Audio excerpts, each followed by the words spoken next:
Olá, queridos amigos, cá estamos uma vez mais para darmos continuidade a esta série sobre o catolicismo à luz da Sagrada Escritura e hoje vamos entrar num tema muito sensível também, que é a questão da imortalidade da alma.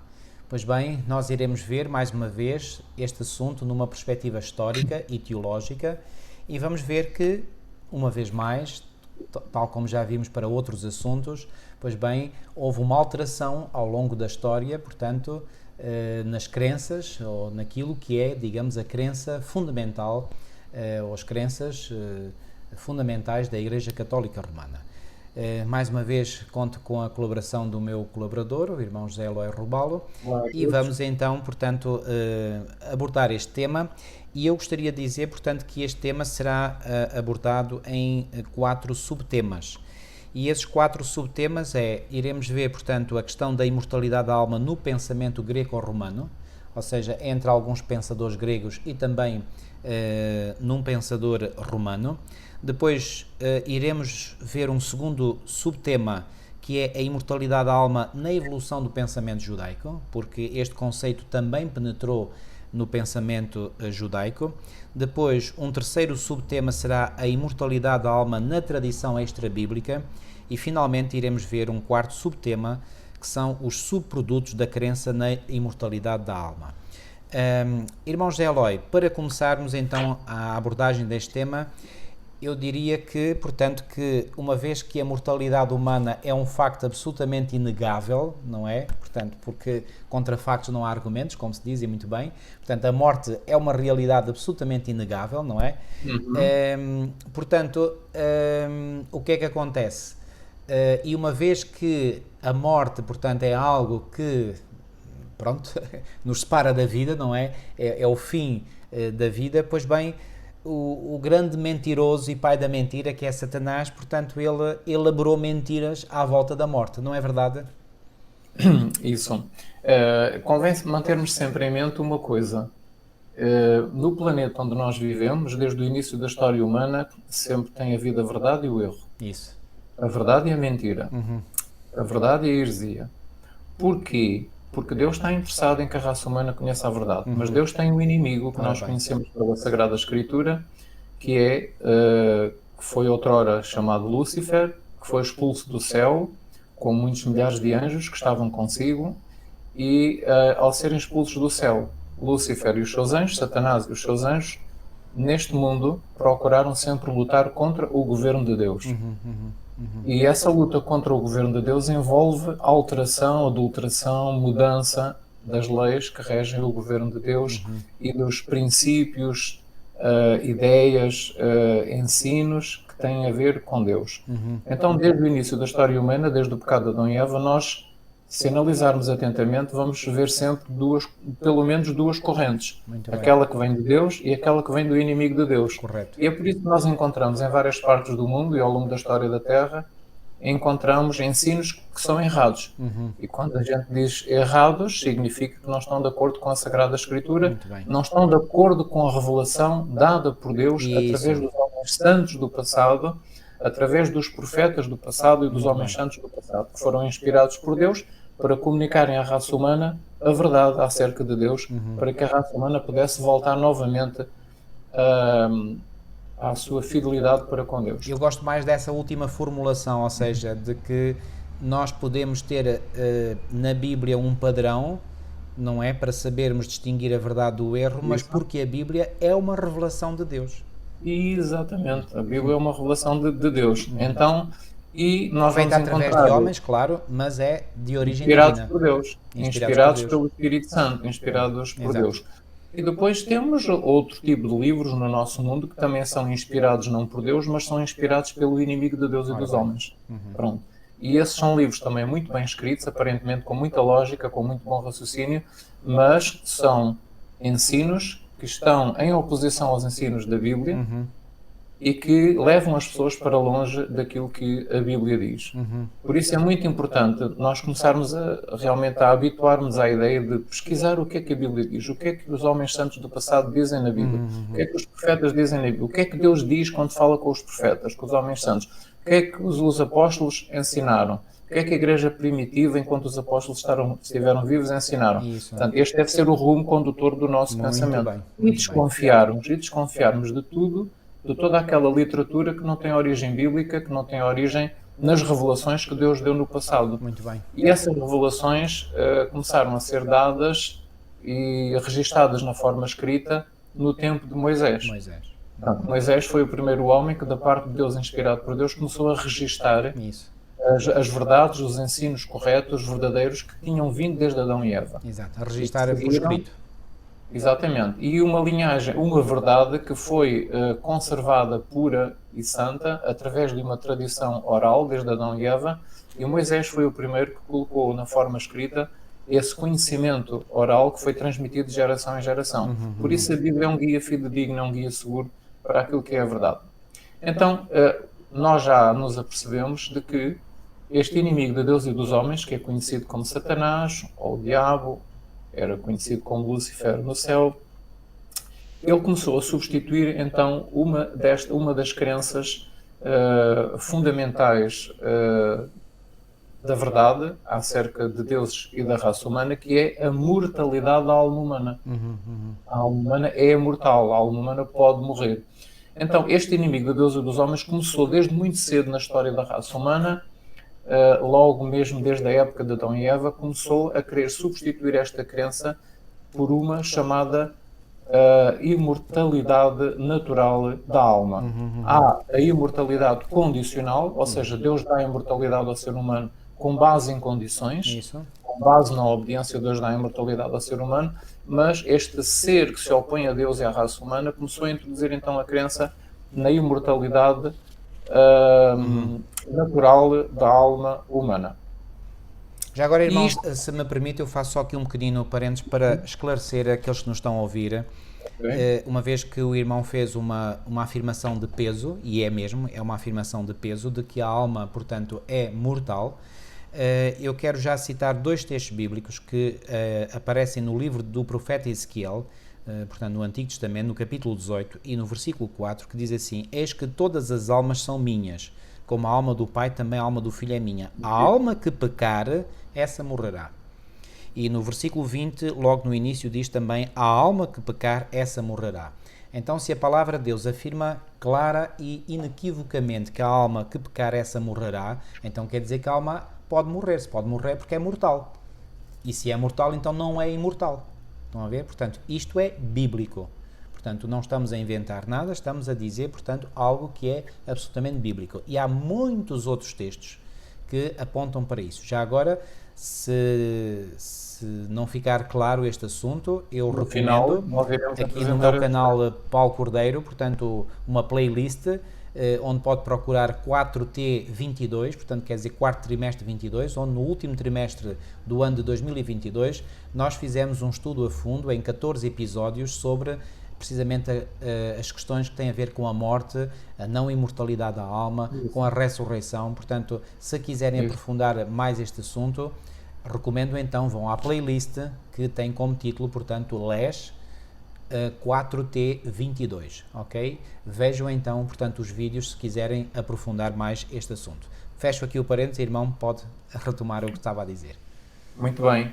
Então, como é que este inimigo de Deus e dos homens conseguiu colocar a raça humana a acreditar de que, após a morte, a alma continua consciente e a poder se comunicar com os vivos? Como é que este ensino, esta ideia foi introduzida na raça humana? Através de manifestações sobrenaturais feitas precisamente pelos anjos caídos. Que são esses anjos, milhares de anjos, que foram expulsos do céu ainda antes da criação de Adão e Eva sobre a terra. Muito bem. Então, eles começaram a se manifestar, esses anjos começaram a fazer aparições sobrenaturais, e as pessoas começaram a acreditar que essas aparições eram das almas dos mortos. Porquê? Porque esses anjos caídos diziam isso mesmo. Quando se manifestavam, eles diziam que eram as almas dos mortos. E as pessoas, à medida que se foram afastando de Deus e dos ensinos transmitidos por Adão e Eva, as pessoas começaram a acreditar então em tudo isto.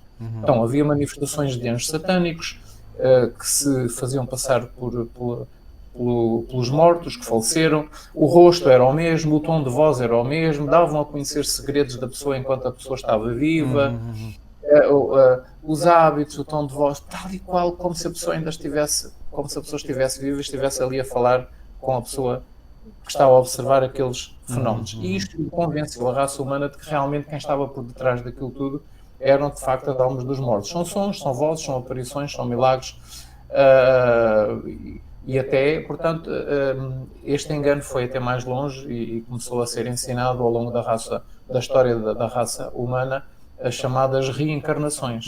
Ou seja, que a pessoa depois vai nascendo repetidas vezes noutros corpos físicos, não é? E então veio aí a ideia da reencarnação. Foi tudo originado, estas ideias são todas originadas por este anjo caído que foi expulso do céu, o Lúcifer. Não esqueçam isto. Muito bem. As ideias, estas filosofias têm origem não em Deus, mas neste anjo caído. Então tornou-se uma crença universal desde os tempos mais remotos até que a generalidade da população mundial aceitou este ensino. E encontra-se em vestígios arqueológicos do passado, da pré-história, encontra-se em crenças animistas dos povos primitivos em várias partes da Terra, encontra-se na arqueologia da América pré-colonial, encontra-se também nas populações esta crença da Mesopotâmia, antiga, no Egito, na Antiguidade clássica da Grécia, do Império Romano, nas religiões orientais, no Islão, até no Espiritismo moderno e também nas ideias da Nova Era. Portanto, vejam a abrangência deste grande engano, a abrangência é enorme, é mundial. Portanto, existe nas Américas, existe na África, existe na Europa, existe na Ásia, existe nas ilhas do Pacífico, portanto, tem uma abrangência mundial muito grande. Mundial. Portanto, e tem varrido todas as épocas da história. Tem varrido todas as épocas desde Adão e Eva. Desde Adão e Eva. É claro, Noé preservou o ensino correto, os seus filhos preservaram o ensino correto, que aprenderam dos seus avós desde Adão e Eva, mas depois, após o dilúvio, esse ensino foi-se perdendo gradualmente. Até que, portanto, estas ideias erradas, fruto destas aparições de anjos caídos, destes sons e vozes e estes milagres, fruto disto, as pessoas começaram a acreditar em tudo isto. Bom, e nós temos vestígios disto na literatura do nosso mundo. Por exemplo, estas ideias tiveram muito...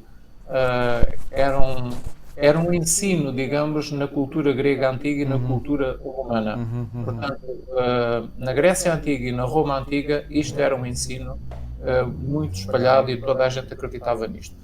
E porquê? Porque houve dois filósofos que ensinaram esta ideia com muita convicção, que foi Pitágoras e que foi Orfeus. E depois vieram todos os outros filósofos que foram discípulos e alunos de Orfeus e de Pitágoras, que continuaram a transmitir estas ideias no mundo da época. Originadores, Pitágoras e Orfeu, e depois os seus discípulos e filósofos que aprenderam nas escolas de Orfeu e Pitágoras, que continuaram a transmitir esta ideia da imortalidade natural da alma, ou seja, de que a pessoa não, quando morre, continua a ter consciência após a morte. Isto é um erro, portanto, mas é isto que existe na literatura. E um desses filósofos bíblica. Que foi, portanto, digamos, discípulo desses que mencionou, foi Platão, não é? Platão, exatamente.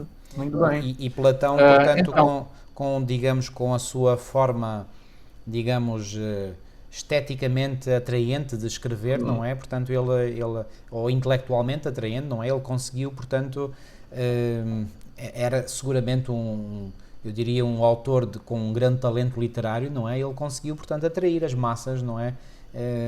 Veiculando este ensino, não é? Exatamente. Portanto, Pitágoras e Orfeu, portanto, deram origem realmente a isto. E depois o Platão, então, deu um expoente muito grande a esta ideia.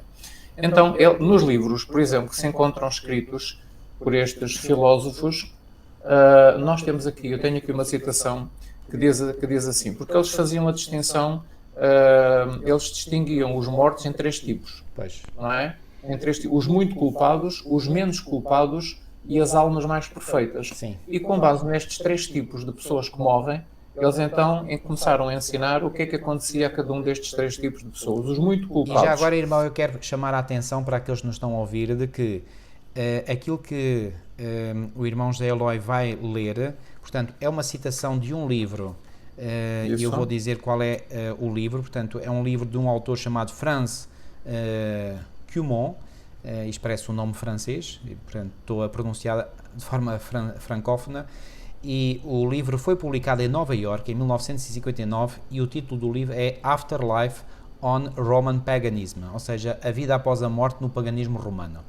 E, portanto, este autor fez, portanto, uma pesquisa, não é? Como é que eram as crenças na vida após a morte no paganismo romano, e ele então fez essa citação. E o irmão vai ler, e eu quero chamar desde já a vossa atenção para verdes que esta compreensão da vida após a morte na mentalidade pagã romana é em tudo semelhante, digamos, àquela que é, digamos, a doutrina oficial da Igreja Católica Romana hoje. Mas, irmão, leia, por favor, e nós iremos depois é isso mesmo. isso. Ora leia a citação. Portanto, este autor, comentando realmente as crenças antigas, diz: os muito culpados, portanto, a primeira das 3 classes de pessoas que morrem, Sim. Os muito culpados, que não podem ser corrigidos, são lançados no Tártaro, onde sofrem para sempre o castigo da sua impiedade incurável. Este é o primeiro tipo de pessoas. Os muito culpados sofrem para sempre. Após a morte, a alma, o espírito... Isto é a compreensão do catolicismo quanto ao inferno, só que substituem o nome. Em vez de chamar Tártaro, chamam-lhe inferno. Portanto, mas o conceito é o mesmo. O conceito é o mesmo. Portanto, nesse Tártaro ou nesse inferno, as almas sofrem para sempre o castigo da sua incurável impiedade. Portanto, este é o conceito. Okay? Chama-se Tártaro ou inferno, o conceito é o mesmo. Okay? Sim, só aqui uma pequena distinção. O Tártaro, nestas mitologias antigas, o Tártaro era uma zona, era uma zona nos subterrâneos profundos da Terra, digamos, a muitos quilómetros de profundidade, além da superfície da Terra, onde eram lançados determinadas pessoas e aqueles deuses que se portavam mal. Acima do Tártaro, segundo esta mitologia antiga, havia o Hades, que era o sítio para onde ia o comum, o vulgo das pessoas que morrem, dos habitantes do planeta. Então havia o Hades, ficavam lá também a sofrer, as almas, e depois havia o Tártaro, e o Tártaro era destinado a pessoas especiais, assim, semideuses, etc. Pronto. Mas a ideia é esta, é que a pessoa tinha consciência na morte e estava lá a sofrer, não é? Portanto, os que eram muito culpados, muito culpados. Depois tinha então a segunda categoria de pessoas, que eram os menos corruptos. Esses eram sujeitos a uma purificação após a morte, e muitas vezes eram submetidos a sucessivas reencarnações, ou seja, como castigo, a pessoa não aprendeu em vida, então tinha que nascer várias vezes em vários corpos até realmente aprender a ser uma pessoa boa. E depois havia a terceira categoria de pessoas, que eram as almas mais perfeitas, que quando morriam tinham um outro destino. E entre essas almas mais perfeitas estava, por exemplo, as dos sábios e as dos piedosos, fiéis. As dos sábios que se tinham libertado do domínio do corpo em vida e não se deixaram contaminar pela matéria em vida, e as dos piedosos fiéis que passavam por purificações religiosas ainda quando estavam vivos, que restituíam a sua pureza neles, no seu caráter, e eles também eram iniciados nos mistérios da religião pagã, e então eles tornavam-se iguais aos deuses e subiam imediatamente às esferas celestes quando morriam. Porquê? Porque em vida então eles tinham sido expurgados de tudo o que era mau e passavam por essas purgas religiosas, espirituais e iniciações nos mistérios e subiam diretamente para o céu. Portanto, temos aqui, esta era a ideia que sempre existiu nos séculos passados nos vários povos da Terra. Esta era a ideia, repito, que existia no paganismo romano, porque o título do livro de onde saiu esta citação, repito, é Afterlife on Roman Paganism, portanto, a vida após a morte no paganismo romano. Agora, o que eu disse há bocadinho e que gostaria de,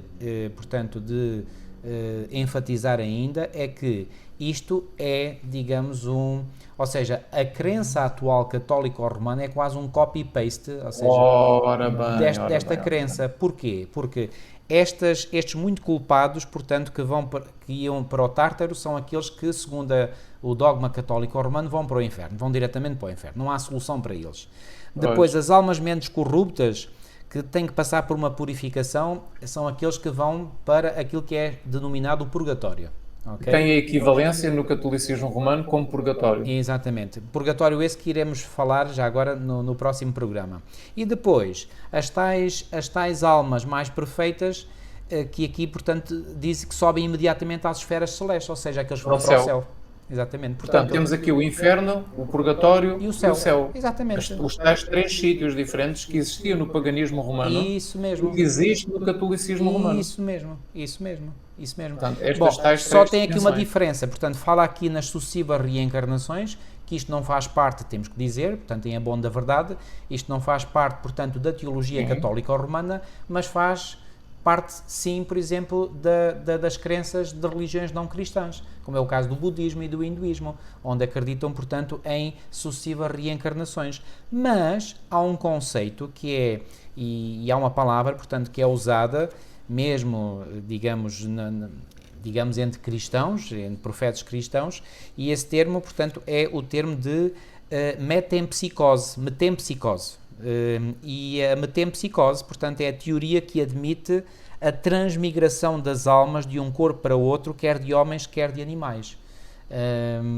Pois bem, é verdade que esta ideia, portanto, que se pode fazer uma transmigração das almas de um corpo para o outro, ela é mais comum, ou essencialmente ela existe no mundo pagão, digamos, das religiões não cristãs. Isso. Portanto, e esta ideia dos animais, por exemplo, no hinduísmo, acredita-se que, portanto, se a pessoa não se porta bem nesta vida, depois na reencarnação sucessiva, por exemplo, se era homem, reencarna num corpo de mulher.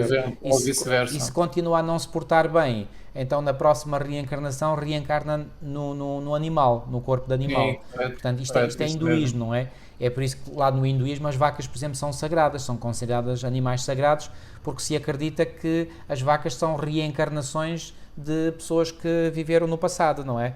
E portanto, são crenças absolutamente absurdas, ridículas, enfim, sobretudo para quem tem conhecimento da revelação divina. Ainda mais, também ensinam que a alma humana pode, isto são os ensinos os tais de Lúcifer, o anjo caído, não é? Aqui na Terra, que as almas humanas podem não apenas reencarnar em animais, mas também em plantas. Em plantas, exatamente. Também em plantas, portanto, imaginem, não é? Tal é o castigo que Sabe, é dado, a primeira vez que eu fui confrontado pessoalmente com uma crença destas, eu estava a trabalhar como enfermeiro numa clínica na Suíça, eu estava a falar com uma paciente e a senhora estava-me a falar da perda de um filho que faleceu, não é? E depois, a determinada altura, eu até fiquei assim a olhar para a senhora e fiz uma pausa e depois voltei a perguntar porque eu tive a sensação que não tinha percebido bem aquilo que ela estava a dizer. Ou seja, eu tinha percebido, mas aquilo pareceu-me tão absurdo que eu voltei a perguntar, não é? E ela voltou a dizer. E quando ela confirmou, então aí, digamos, as dúvidas desapareceram da minha mente. O que é que ela disse? Que ia a passear num campo, não é? E que viu um gato preto. E que quando olhou para o gato preto teve a sensação de que era o filho dela. Pois, é muito tempo psicose, Isto é uma coisa... ou seja, horrível. Que ela acha que o gato, por estar muito a olhar para ela, era o filho que... a alma do filho tinha reencarnado naquele gato e, portanto, o gato estava a conhecê-la, porque era o filho. Coisa mais absurda. Exatamente, não faz sentido. Do princípio ao fim da Sagrada Escritura, dos livros inspirados sagrados da Bíblia, do judaísmo e nos livros sagrados do cristianismo, do Novo Testamento, não encontramos absolutamente nenhum ensino desta espécie, nada. Nem uma menção assim muito indireta, nada, absolutamente nada. Isto é um ensino antibíblico, não é ensino dos profetas, dos homens santos, de Jesus, dos apóstolos, nada. Enfim, nada. Irmão, podemos dizer que é um ensino cuja proveniência é do mentiroso e pai da mentira, como Jesus lhe chamou a uma doutrina do anjo do querubim caído. Ora, nem mais. Portanto, muito bem. Mas, avançando, para mostrar, portanto, que este conceito pagão está na base da teologia católica romana. Está na base. Isto é muito importante ter dito isso. Não? Realmente cá está os 3 sítios diferentes para onde supostamente as almas vão. Claro, a definição dos termos varia um bocadinho, mas a essência está lá. A essência é a mesma. A essência está lá. Os nomes variam, Tártaro, Inferno, não se dá nome Purgatório, não se dá nome Céu, fala-se em esferas celestes, mas, portanto, o conceito, a estrutura do conceito é a mesma. É a mesma. O conceito é que após a morte podem ir para 3 sítios diferentes. Exatamente, isso mesmo. Isso Pronto, mesmo. 3 sítios diferentes. Portanto, a E essa estrutura, é a doutrina estrutura do católica conceito, romana. a estrutura mental do conceito é a mesma no paganismo romano Isso. e no catolicismo romano, ok? É a Exatamente. mesma, ok? É isso. Muito Ora, bem. estas ideias depois, séculos mais tarde, portanto, foram defendidas por um senhor muito famoso, que toda a gente conhece, quem vai à escola, os jovens, todos aqueles que vão Quem à estudou escola e filosofia estudaram na escola, portanto, mesmo quem não estudou filosofia, já ouviu porque falar. estes nomes aparecem no segundo ciclo do ensino oficial, estes nomes aparecem nos livros básicos da escola. Platão. Platão foi um grande filósofo e Grande, muito famoso, enfim, porque ganhou fama, não é? que é um filósofo e matemático muito famoso. Ele viveu no século V e no século IV a.C. E já no século V e IV a.C. ainda continuava a existir esta ideia que foi herdada então de muitos séculos no passado sobre a imortalidade natural da alma. Chegamos ao século V e IV a.C., Platão estava a defender isto. E onde é que Platão aprendeu? Platão também aprendeu com os escritos de Orfeu, sim, aprendeu com outros ensinadores no passado, mas aprendeu muito desta teoria com os egípcios. Ele estudou o ensino, a religião egípcia e foi buscar estas ideias à religião egípcia. Então, Platão, por exemplo, como nós sabemos, e aqueles que sabem, portanto, aliás, o comum dos jovens sabe perfeitamente bem, conhece bem, sabe quem era Platão. Ele escreveu vários livros e há 3 livros que ele escreveu nos seus diálogos, um deles chama-se Fédon, o outro é Fedro e o outro Gorgias. Portanto, são diálogos. O que é isto? Ele escreveu estes livros e põe uma pessoa a falar com outra. Então, em vez de contar alguma coisa, ele põe a história na boca de 2 pessoas. De dois E personagens. essas 2 pessoas estão a falar uma com a outra. Isso. Então, esses 3 diálogos mais famosos é o Fédon, Fedro e Gorgias. E no Fédron, por exemplo, num destes 3 diálogos que são muito famosos de Platão, ele diz, portanto, numa dessas falas, num destes diálogos, diz que os defuntos são primeiramente sujeitos a um juízo particular. Ou seja, todas as pessoas, quando morrem, são sujeitas a um juízo particular. Digamos que este juízo particular é um tipo de... É como se faz nos hospitais, quando chega lá alguém, faz-se uma triagem, não é? Para ver o nível da urgência. É isso mesmo, é uma triagem. Portanto, exatamente. aqui este juízo particular é um tipo de triagem. Todas as pessoas que tipo de morrem triagem, vão para a correto. triagem. E depois da triagem, Correto, o que é que isso mesmo. acontece? É isso mesmo, muito bom. Então, nesta triagem, os mortos que chegam, portanto, são conduzidos ao seu respectivo guia, são todos julgados, e os que levaram uma vida regrada e santa, não é?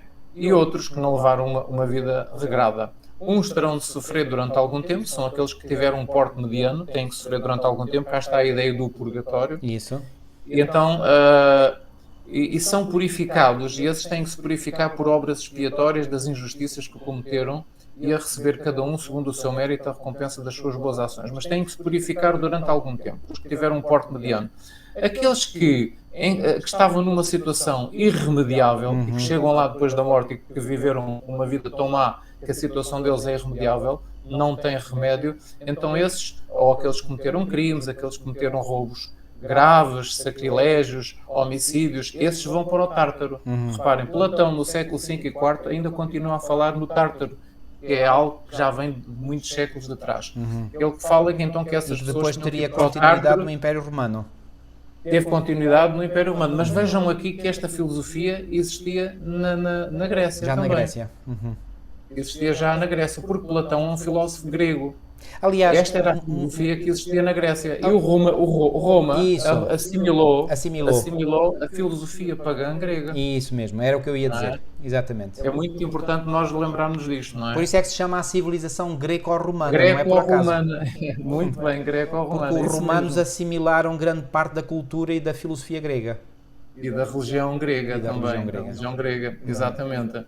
Então, aqueles que eram irremediáveis, que não tinham remédio e que chegavam lá depois da morte, iam para um sítio chamado, imaginem, o tal sítio, o mesmo sítio, O Tártaro. Tártaro. Iam para o Tártaro. E o que é que acontecia lá no Tártaro?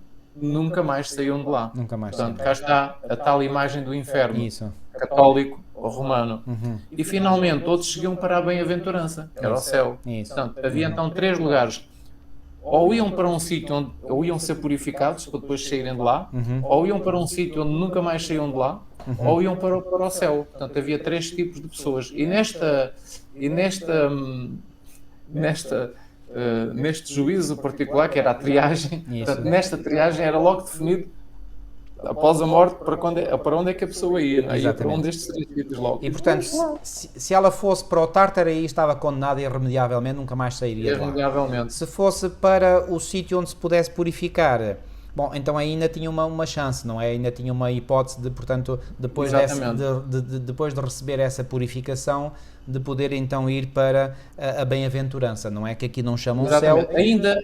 Ainda neste livro, neste diálogo que Platão escreveu, que é o Fédon, ainda neste livro está escrito: os de vida julgada irrepreensível, desembaraçados e libertos destas regiões em que habitamos, como de um cárcere, vão morar na habitação pura, lá em cima, na terra superior. E entre estes, aqueles que pela filosofia se purificaram suficientemente, vivem nos tempos vindouros privados dos seus corpos e passam a moradas mais belas ainda, as quais não são fáceis de descrever. Portanto, há aqui uma mistura de verdade e eu, porque já sabemos que o querubim caído gosta muito de misturar a verdade com o erro, para confundir e levar até as pessoas a aceitar o erro, misturando com um pouco de verdade. Exatamente. E eu diria outra coisa, nesta mistura da verdade com o erro, há aqui aquilo que nós chamamos uma contrafação. O que é contrafação?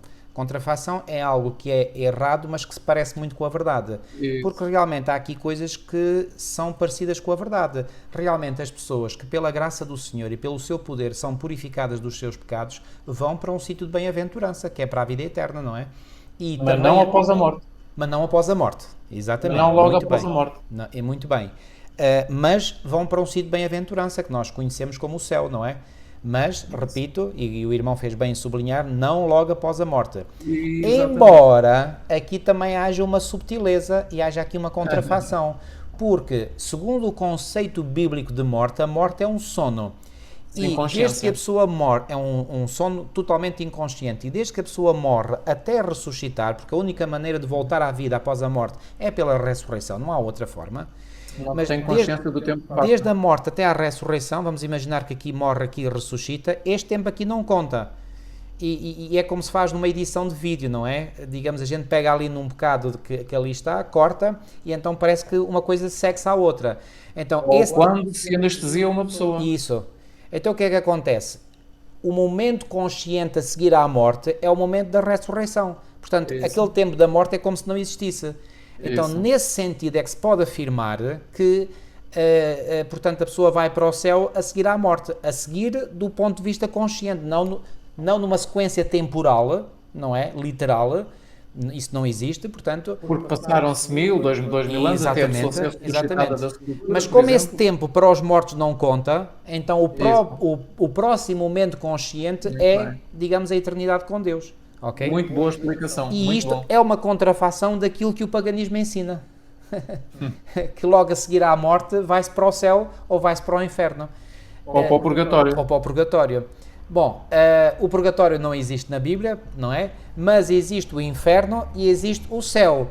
Agora, esse inferno que o paganismo crê também é uma contrafação do verdadeiro inferno, porque a Bíblia fala do inferno, ok?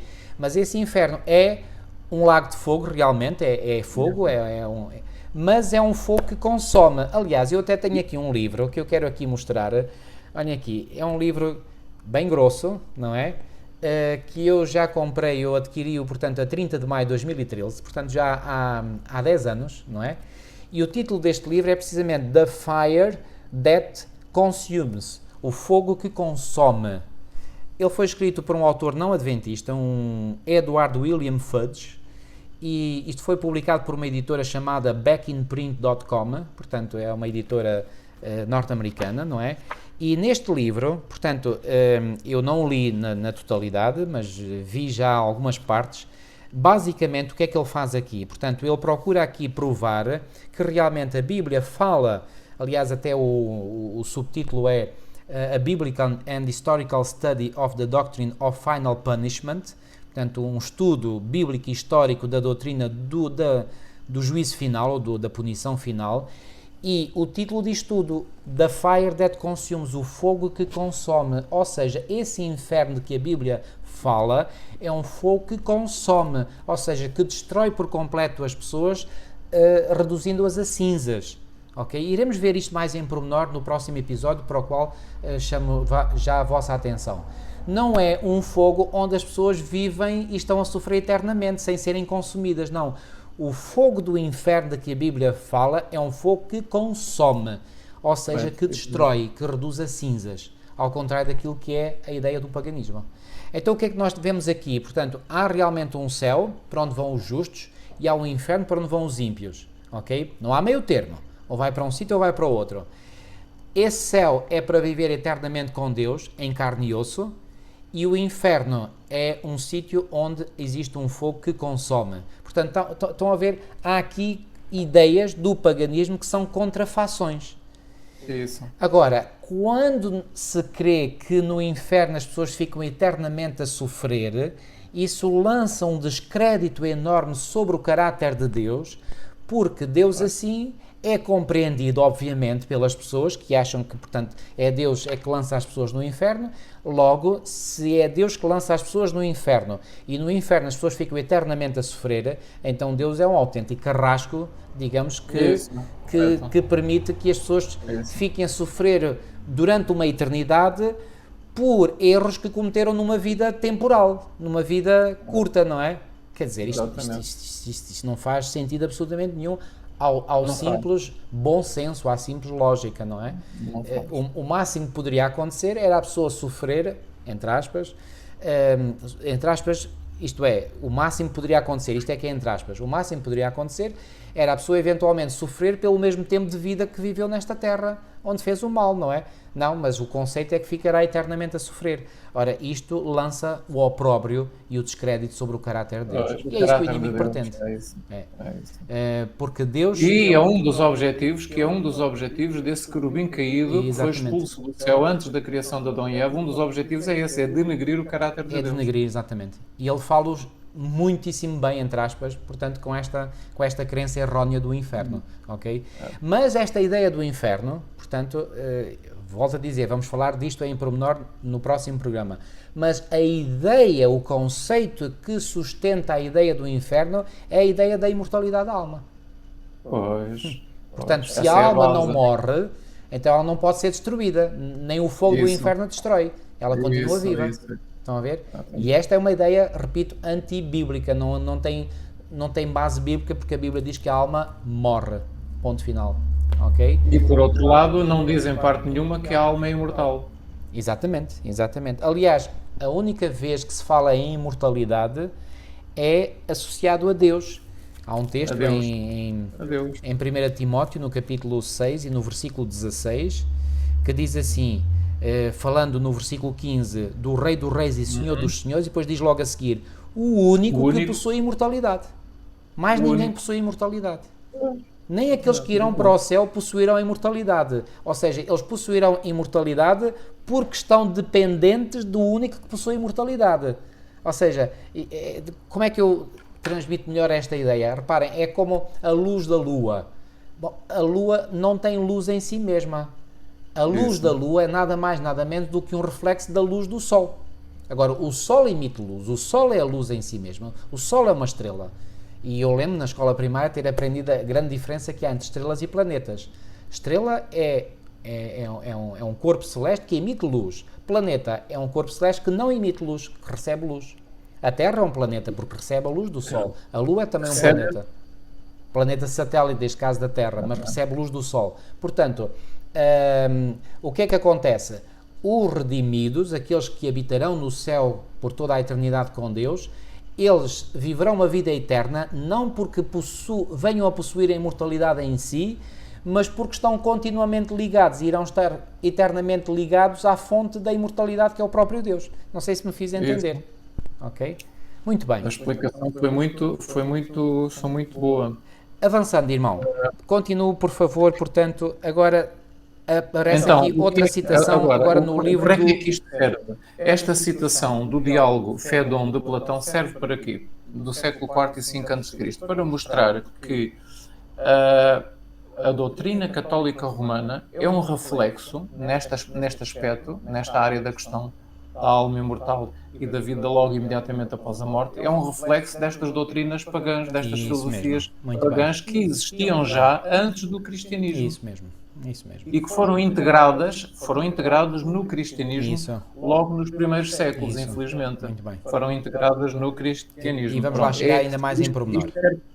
Isto serve para nós compreendermos isto. O segundo diálogo de Platão, que é o chamado Fedro, lá também diz, por exemplo, que algumas almas vão para os lugares de correção, que estão debaixo da terra, para receberem castigo. Portanto, temos aqui então a imagem do purgatório, não é? E nenhuma alma, com poucas exceções, entre as quais as dos filósofos sinceros, voltará ao ponto de que saiu antes de decorridos 10.000 anos, durante os quais passou por sucessivas reencarnações. Portanto, esta questão da reencarnação não conseguiu entrar dentro do cristianismo, Do catolicismo mesmo após a apostasia do cristianismo que deu origem à Igreja Católica Romana, mesmo após esta apostasia, esta doutrina da reencarnação não conseguiu entrar. Não entrou, exato. Existe sim no cristianismo esotérico, no cristianismo oculto, que está ligado ao ocultismo, Certo. está ligado ao mundo sobrenatural das trevas, mas não entrou, felizmente, na Igreja cristã tradicional, tal como Mas ainda bem que o irmão fez aí referência, porque há bocadinho eu disse algo que pode parecer contraditório, porque eu tinha dito que aquela ideia da metempsicose, não é? Portanto, existe também entre cristãos. Não são os cristãos católico-romanos, porque, repito, portanto, a ideia da reencarnação não faz parte da doutrina oficial da Igreja Católica Romana. Mas existem pessoas que se intitulam cristãs e são os tais cristãos místicos ou espiritualistas ou, enfim, teosóficos, enfim. Portanto, essa ideia existe, portanto, em alguns que se intitulam ou que professam ser cristãos. Mas é uma ideia não cristã. Okay? Não cristã. E, portanto, não esqueçam que a palavra metempsicose é o mesmo que a transmigração da alma. E, portanto, é a ideia de que a alma pode nascer... Aliás, eu quando falei da metempsicose, eu esqueci-me de referir, portanto, eu citei aquilo que vem no dicionário da Porta Editora, de língua portuguesa, e eu volto a ler. Portanto, metempsicose é a teoria que admite, cito, portanto, o dicionário da Porta Editora. Teoria que admite a transmigração das almas de um corpo para outro, quer de homens, quer de animais. Exatamente. Okay? Portanto, ou seja, a alma pode reencarnar numa espécie diferente. Esta é a ideia da metempsicose. Não quer dizer que nasce sempre humano. Isso. Pode nascer como um gato, um cão, um cavalo, um chimpanzé. Pronto, é assim. A alma vai de uma espécie para outra. Portanto, não esqueçam, isto não é bíblico, não é ensino dos profetas, nem de Jesus, nem dos apóstolos. Isto é uma doutrina errada. Mas também volto a enfatizar, uma vez que estamos a falar do catolicismo romano à luz da Sagrada Escritura, este ensino da reencarnação da metempsicose não faz parte do ensino católico romano.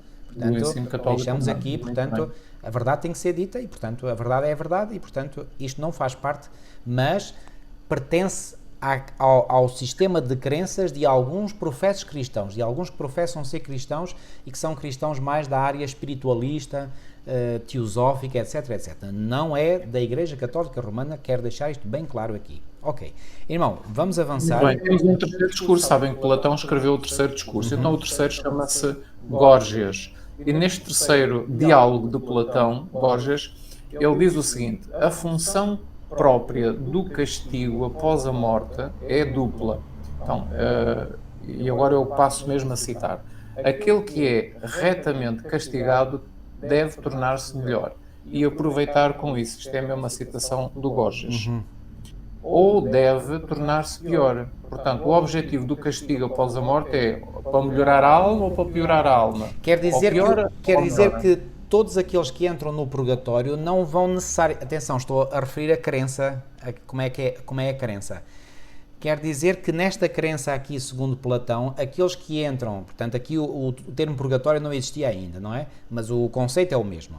Aqueles que entrariam, portanto, nesse local de purificação, não necessariamente saíam de lá todos purificados. Alguns poderiam depois sair de lá pior ainda. Pior ainda, não purificados, mas pior ainda. Exatamente. Aqueles que são melhorados, quando são punidos pelos deuses e os homens, são aqueles cujos pecados são curáveis.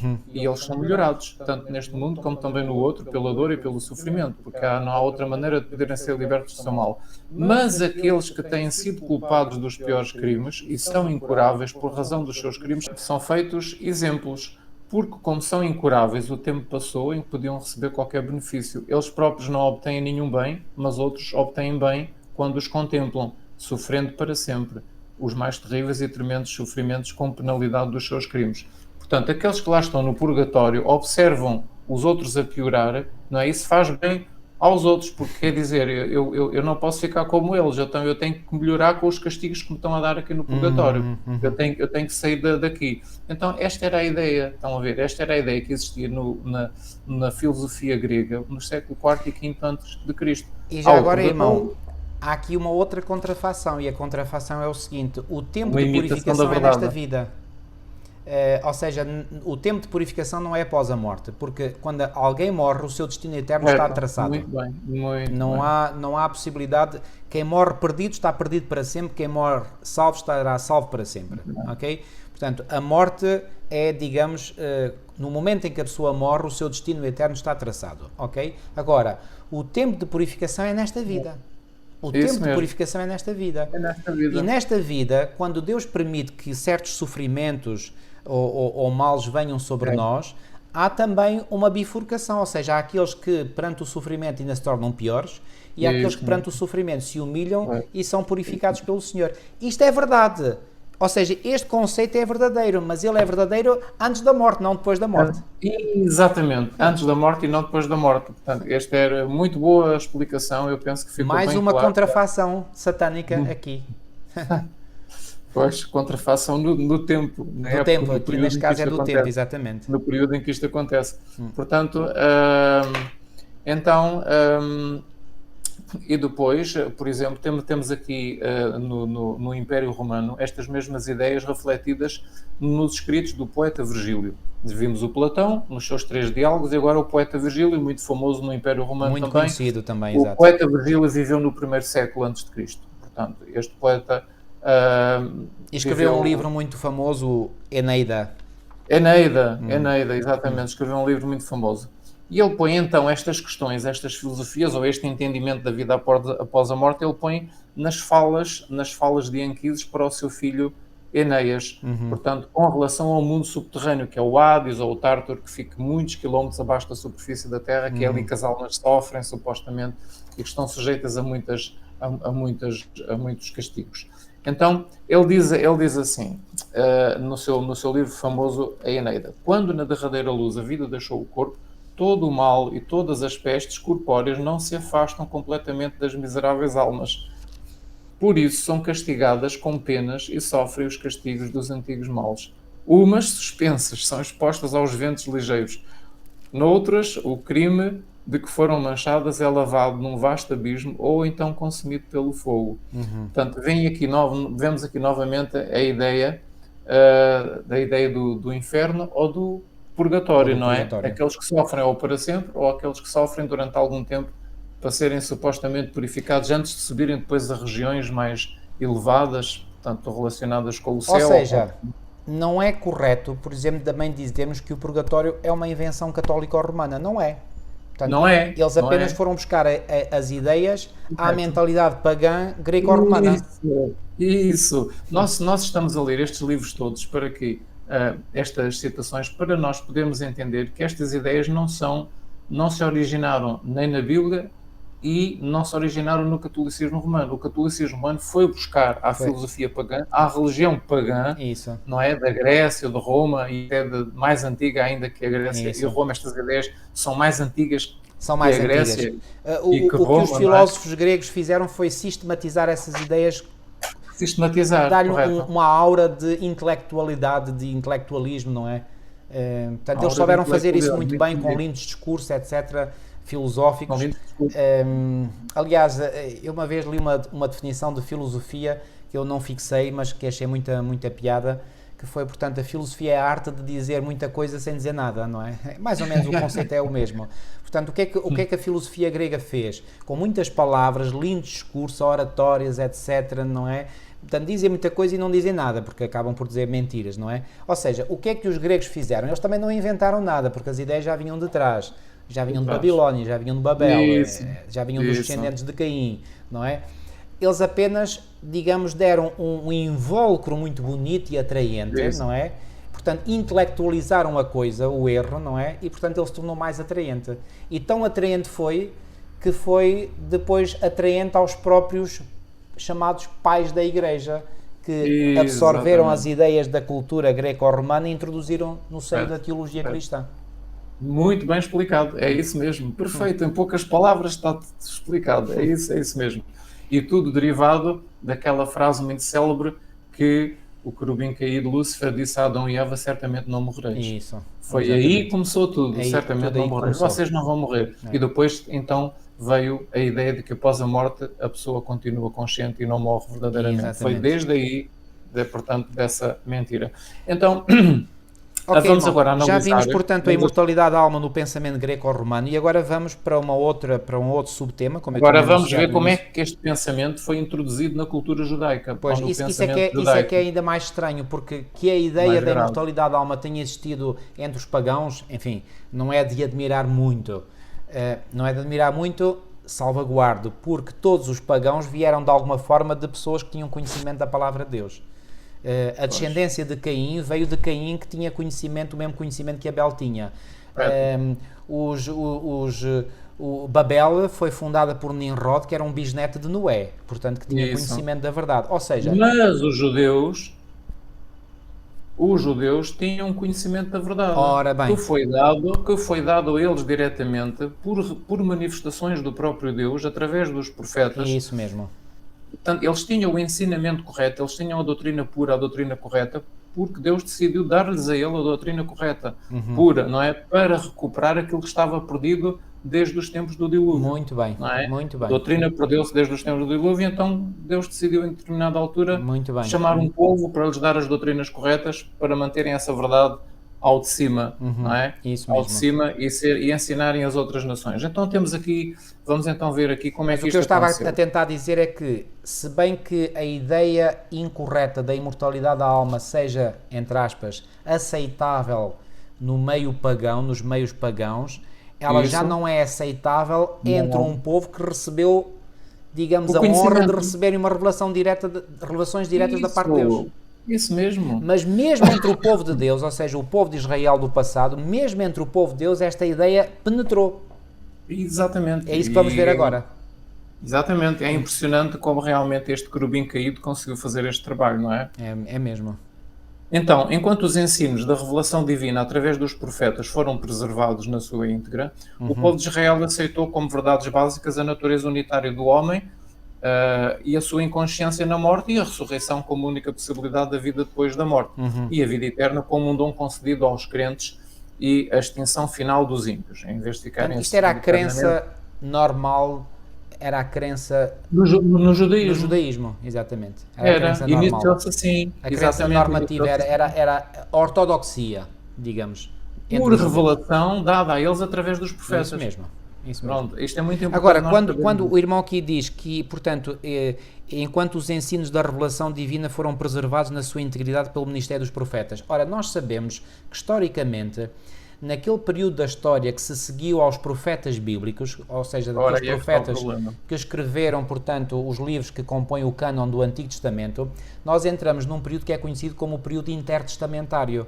E porquê que é conhecido como o período intertestamentário? Porque é entre o período histórico do Antigo Testamento e o período histórico do Novo Testamento. Em que não houve profetas. E não houve profetas. E foi nesse período intertestamentário. E foi nesse período intertestamentário que estes erros começaram a entrar dentro do povo de Israel. Exatamente. Muito bem. Ou seja, Lúcifer aproveitou a ausência dos profetas. Isso. Não é que Deus não suscitou profetas nessa ocasião, e ele então começou a introduzir os seus falsos ensinos no judaísmo. Exatamente. E não havia profeta para corrigir, para dizer que ele também suscitou profetas, só que eram falsos profetas. Falsos profetas. Mas de Deus não havia. De Deus não Durante havia. esses 3, 4 séculos antes da vinda de Cristo Desde à Terra. Malaquias, o próximo profeta que existiu foi João Batista. Portanto, já o precursor de Jesus Cristo. Muito bem. Portanto, vem cá aqui um período de 3, 4 séculos em que não há de facto revelações da parte de Deus. Eles tinham que se agarrar aos escritos dos profetas anteriores e tinham que se manter fiéis a isso. E se o fizessem, chegava, era mais do que suficiente.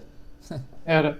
Então, como resultado, o que é que aconteceu? Então, o resultado foi, começaram a sofrer, nesses 3, 4 séculos antes da vinda de Cristo, múltiplas influências que estavam até então latentes. Ou seja, Isso. parece que estavam ali à espera de Em uma stand-by, oportunidade digamos. de entrarem no judaísmo, não é? Então, eles começaram a sofrer essas influências.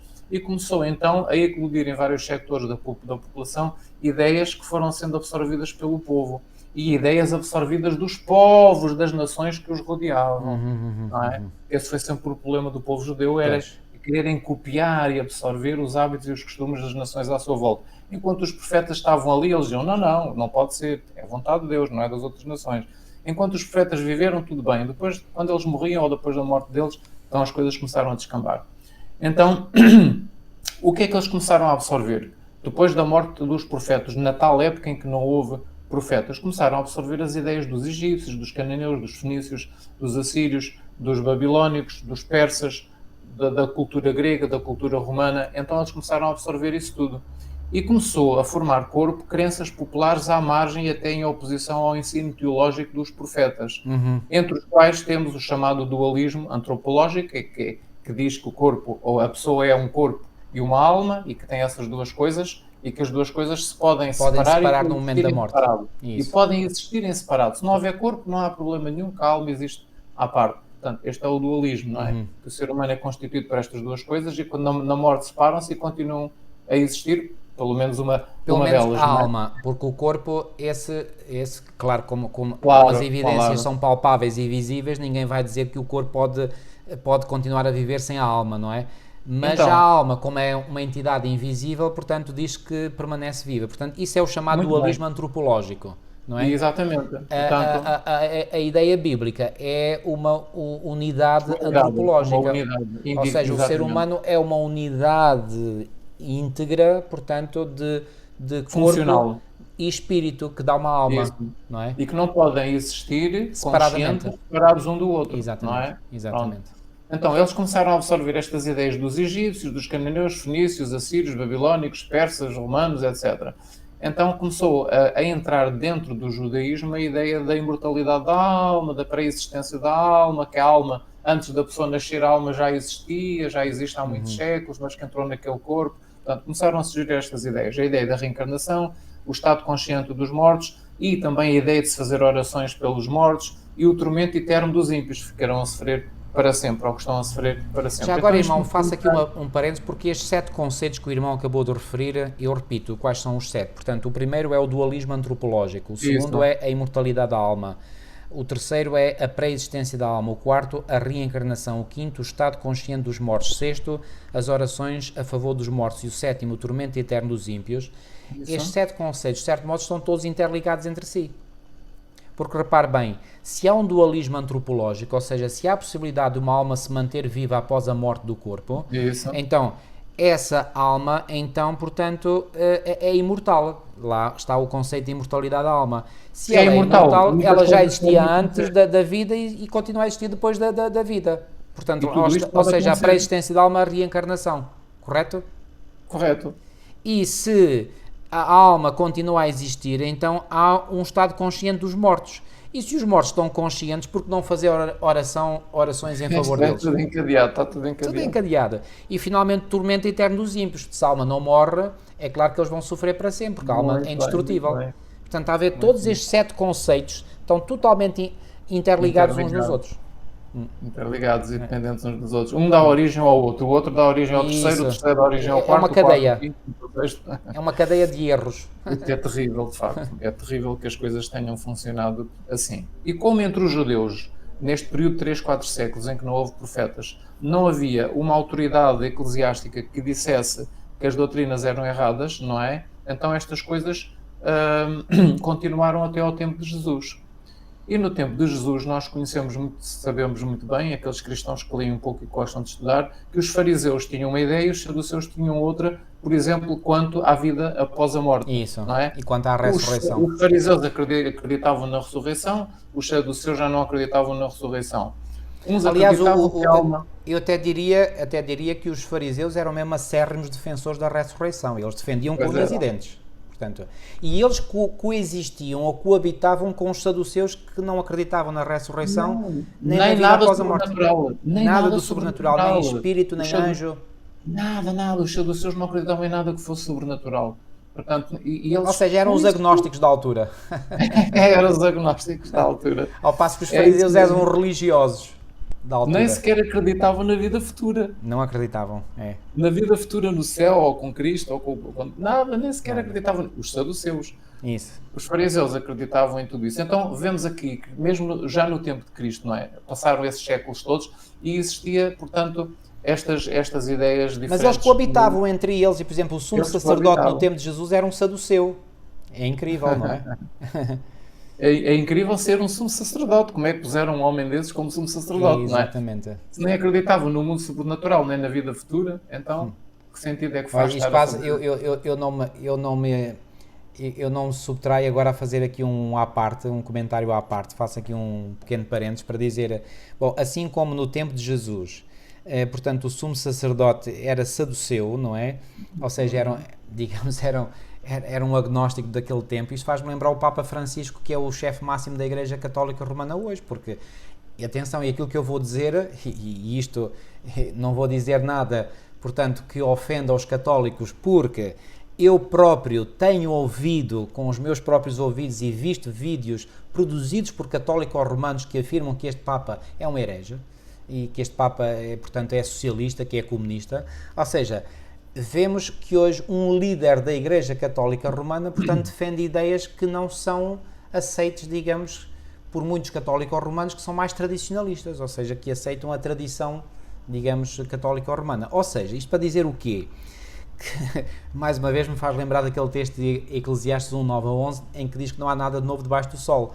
Ou seja, assim como no tempo de Cristo houve um sumo sacerdote, ou seja, era o chefe máximo do judaísmo, que era saduceu, ou seja, não acreditava nem em anjos, nem em espírito, nem na vida após a morte, nem na ressurreição. Portanto, hoje também existe um líder máximo de uma igreja que dá abertura, portanto, até para os ateus, para ideias comunistas, etc, etc. Enfim, nada de novo debaixo do sol. Bom, fechando este parênteses, voltando aqui ao nosso estudo. Então, nós temos, por exemplo, em alguns livros apócrifos, não é, que se encontram nas Bíblias católicas, que lá foram introduzidos porque convinha ter lá esses livros com certos pensamentos. Portanto, temos no livro de 2 de Macabeus, no capítulo 12, no versículo 43 a 46, por exemplo. Olha, eu tenho aqui a Bíblia. Então, já agora, a Bíblia, que seria bom, e então, portanto quero ler na própria Bíblia. Portanto, 2 de Macabeus 12. Ok. Versículos 43 a 46. Em algumas Bíblias, o 46 é o 45 e o 43 é o 42.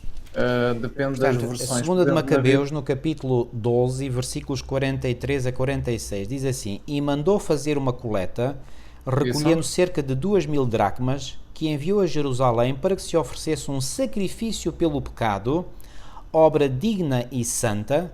Atenção, este sacrifício pelo pecado era considerado obra digna e santa, inspirada na sua crença na ressurreição. Versículo 44, porque se não esperasse que os mortos ressuscitariam, teria sido vão e supérfluo rezar por eles. Atenção, olhem aqui, se não esperasse que os mortos ressuscitariam, teria sido vão e supérfluo rezar por eles. Por eles quem? Por eles mortos. Rezar pelos mortos. Rezar pelos mortos, portanto, aparece aqui, portanto, no primeiro século antes de Cristo, exatamente, que é quando foi escrito o livro de 2 Macabeus, primeiro século antes de Cristo, já existia no judaísmo esta ideia de rezar pelos mortos. Exatamente. Atenção, no versículo 44. Lá está. Capítulo 2 Macabeus. Outra ideia que não foi, digamos, trazida pelo catolicismo romano, ela já vem lá de trás. Pois, da filosofia pagã, grega e romana. Isso, portanto, e isto, eles apoiam isto na Bíblia, mas é uma Bíblia com livros apócrifos. Já agora, vejam, por favor, portanto, o nosso primeiro programa desta série, o Catolicismo Romano à Luz da Sagrada Escritura, onde falámos dos livros apócrifos conhecidos nos meios católico-romanos como livros deuterocanónicos, quer dizer, o segundo cânon. E aqui no versículo 45 prossegue então Judas Macabeu, que foi o autor deste livro, e acreditava que uma bela recompensa aguarda os que morrem piedosamente. Era este um pensamento santo e piedoso. Por isso, pediu um sacrifício expiatório para que os mortos fossem livres das suas faltas. Um sacrifício Exatamente. expiatório para que os mortos fossem livres das suas faltas. Então quer dizer que, segundo esta concepção, é possível fazer-se algo em favor daqueles que já estão mortos. Quando Eu vou dizer, na concepção bíblica, quando a pessoa isso. morre, não há, portanto, está decidido o seu destino eterno, não há volta a dar. Quem está perdido, quem está salvo, está salvo. Não pode haver inversão. Ele Ok? mandou recolher uma oferta de muito dinheiro para mandar fazer em Jerusalém sacrifícios por aqueles mortos, para que eles pudessem ser salvos. Exatamente. Sabem porque é que ele faz isto? Sabem porque é que ele faz isto? Porque houve uma guerra. Sabem que esta época dos Macabeus era uma época de guerra contra a opressão grega.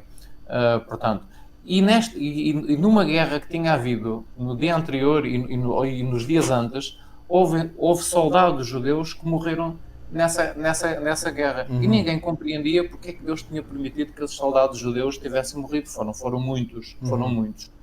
E então, quando foram lá ver os corpos desses soldados, ao virar os corpos, verificaram que eles tinham, debaixo dos seus corpos, escondidos consigo, objetos pagãos, idólatras, que eles não deveriam ter consigo. Um judeu não tem objetos pagãos, idólatras consigo. E verificaram que aqueles mortos, aqueles soldados, tinham esses objetos pagãos. Aliás, isso está descrito nos versículos anteriores ao versículo 42. E então, o que é que eles pensaram? Para salvar aqueles soldados, porque agora eles tinham morrido, não tinham hipótese de se arrepender, mas eles que estavam vivos iam fazer alguma coisa para que eles fossem salvos, apesar do pecado que tinham cometido de se agarrarem a objetos pagãos. Irmão, se me permite, para não pensarem que o irmão está a inventar, Muito bem. eu vou ler então a partir do versículo, portanto, 37. Portanto, aliás, 36. As tropas de Esdrim, que combatiam há muito tempo, já estavam fatigadas. Então este Judas Macabeu, que é o autor deste livro, invocou o Senhor para que protegesse e dirigisse o combate. Versículo 37. E começando a entoar cantos de guerra na língua pátria, caiu de surpresa sobre os soldados de Górgias e afugentou-os. Depois, reunindo Judas o seu exército, alcançou a cidade de Odolame e, chegado o 7º dia da semana, purificaram segundo o costume e celebraram ali o sábado. No dia seguinte, Judas e os seus companheiros foram levantar os corpos dos mortos, como era necessário, para os depositar na sepultura ao lado dos seus pais. Versículo 40. Então, sob a túnica dos que tinham tombado, encontraram objetos consagrados aos ídolos de Jâmnia, proibidos aos judeus pela lei, e todos reconheceram que fora esta a causa da sua morte. Versículo 41. Bendisseram, pois, a mão do Senhor, justo juiz, que faz aparecer as coisas ocultas, e puseram-se em oração para lhe implorar perdão completo do pecado cometido. O nobre Lá Judas... está, só um Sim. parênteses. Rezar pelos mortos. Isso. Isso é rezar pelos mortos. Exatamente. Versículo 42 ainda. O nobre Judas convocou a multidão e exortava a evitar qualquer transgressão, tendo diante dos olhos o mal que havia sucedido aos que foram mortos por causa dos pecados. E mandou fazer uma coleta. Cá está agora o texto que eu tinha lido há bocadinho e que agora vou reler novamente, mas que agora no contexto fica mais bem explícito. E mandou fazer uma coleta, recolhendo cerca de 2.000 dracmas, o que devia ser muito dinheiro, não é? Se aquela mulher da parábola que vos contou ficou tão aflita só perder uma dracma, imagina o que é 2.000 dracmas, não é? Que enviou a Jerusalém para que se oferecesse um sacrifício pelo pecado, obra digna e santa, inspirada na sua crença na ressurreição. Porque se não esperasse que os mortos ressuscitariam, teria sido em vão e supérfluo rezar por eles. E acreditava que uma bela recompensa aguarda os que morrem piedosamente. Era este um pensamento santo e piedoso, por isso pediu um sacrifício expiatório para que os mortos tais soldados que tinham morrido com as tais, com as tais imagens, não é? Portanto, como diz aqui, portanto, os tais ídolos de Jâmnia, não é? No versículo 40, pediam um sacrifício expiatório para que os mortos fossem livres das suas faltas.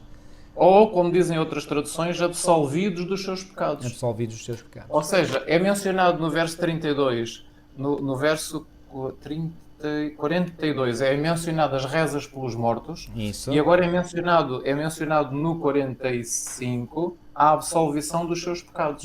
Ou seja, isso mostra que eles acreditavam, no primeiro século antes de Cristo, que rezar por pessoas que já morreram pode absolvê-las dos seus pecados. Exatamente. E Para isto que é para que tenham direito à tal ressurreição à tal mencionada ressurreição, aí. exatamente. E isto é ipsis verbi o conceito católico romano de hoje. Exato. Ipsis verbi. Tal e qual. Mandar fazer missas pelos mortos para que eles saiam do purgatório mais Exatamente. depressa ou não fiquem lá muito tempo e passem para o céu. É o conceito católico romano de hoje. Exatamente. É as missas, rezas pelos mortos para a absolvição dos pecados dos mortos, Exatamente. dos que já morreram, não é? Os vivos estão a rezar para que eles sejam absolvidos dos seus pecados, para que eles possam então entrar na vida eterna. Agora, Portanto, temos aqui um outro texto também de um outro livro apócrifo, ou conhecido deuterocanónico, que é o livro de Judite, Sabedoria. não é? E O livro da de sabedoria, Sabedoria. sabedoria primeiro. É no Sabedoria, capítulo 8. O no capítulo 8, versículos 19 e 20. E então aqui diz o seguinte, eu vou também ler aqui diretamente, portanto, ora, sabedoria 8, 19 e 20. Capítulo 8, 19 e 20.